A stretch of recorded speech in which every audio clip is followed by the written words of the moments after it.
Going on, guys? Coach Pete here, Poppy G's Fun Fit, talking to you guys today about corrective exercise. What is corrective exercise? Who needs it? Do you need it? And how does it work? Right. So corrective exercise is basically getting. The idea is we want that body to move optimally. The more we can improve your movement quality, the better your performance is going to be, the less risk of injury you're going to have. And why do we need this? If you look at the way our world is moving, there's more and more technology, there's more and more of us working from home, more and more of us having a sedentary lifestyle, or what we do is very repetitive kind of movement, sitting at that desk over and over again, typing, right? We're not having a variety of movement. Now, we are highly adaptable. Our bodies will adapt to what we put it through. So great thing is we can improve muscle mass, range of motion, balance, speed, agility, all these things we can improve through proper exercise and nutrition, right? But when we don't do activities, when we become sedentary, the body will adapt to that form as well, right?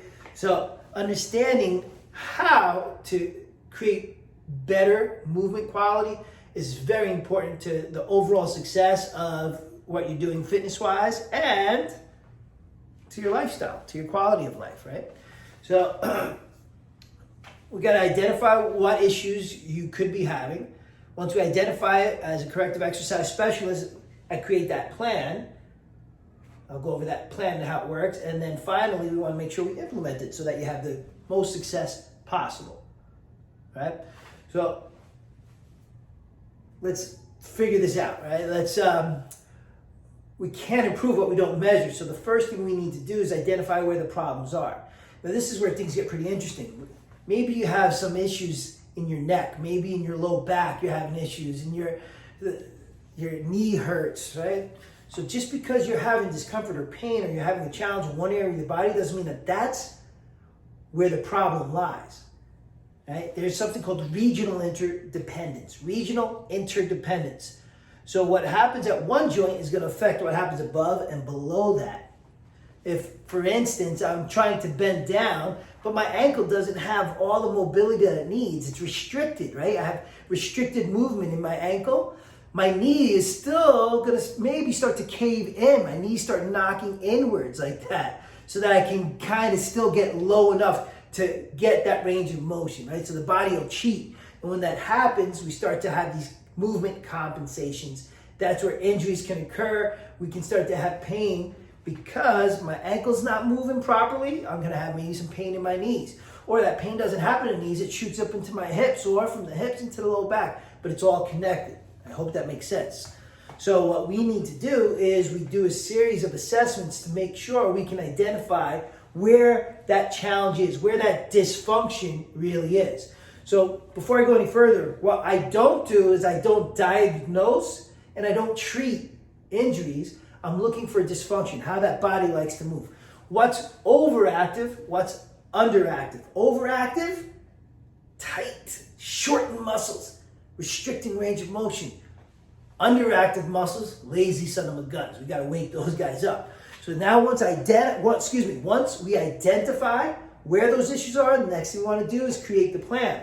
And the plan, right, through the NASM, Corrective Exercise Continuum, is a 4-step process. Inhibit, lengthen, activate, integrate.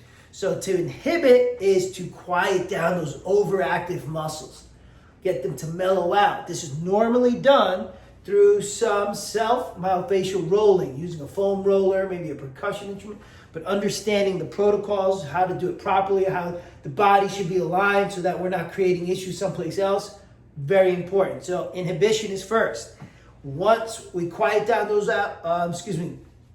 overactive muscles, we want to lengthen them, and that's done through proper stretching protocols. And there's a variety of ways to ensure that this is done properly, from static stretching, which is holding, to active stretching. So there's a whole continuum there too that the experts understand and know how to implement and when to implement them to get the most success for you.